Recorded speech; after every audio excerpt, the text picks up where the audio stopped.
So what's going to happen is these two rails are going to face each other on the turnout, okay? And this other side will accept the point from the other side. This will be the curved stock rail, as you see here. Ooh, got a little bit of a bend in there. I'll have to tweak that, but anyway, yeah. So I prefer to do it this way. Alright, here, let me go ahead and take care of this. Kill two birds with one stone. See, when you get started, it doesn't take long to do this. It doesn't take long to do this at all.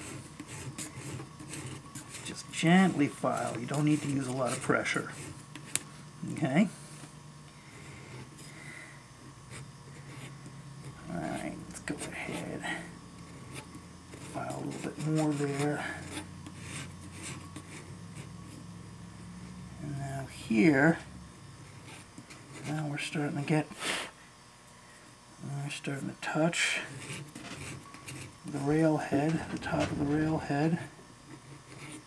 So let's go ahead and just put a slight notch in it like that. There.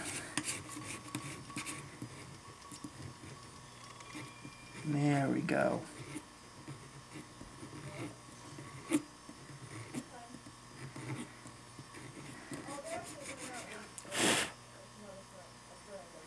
Let me take a look at this. See a slight notch in there? Yeah, just a little.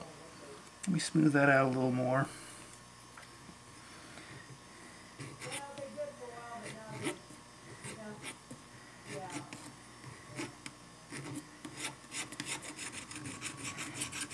There. I think that should do the trick. Notches here filed out.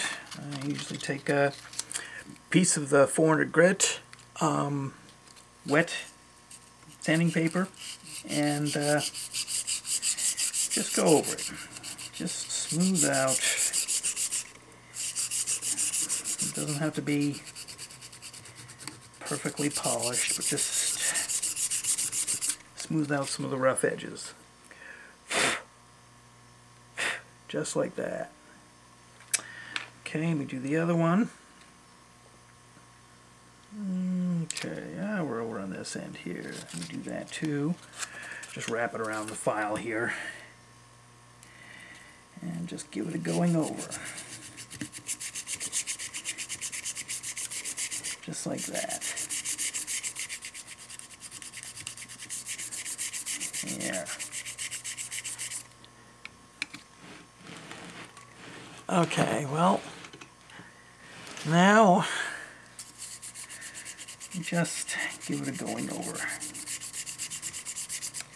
Get some of the rough spots. Now we're ready to solder these two stock rails to the template. So until next time.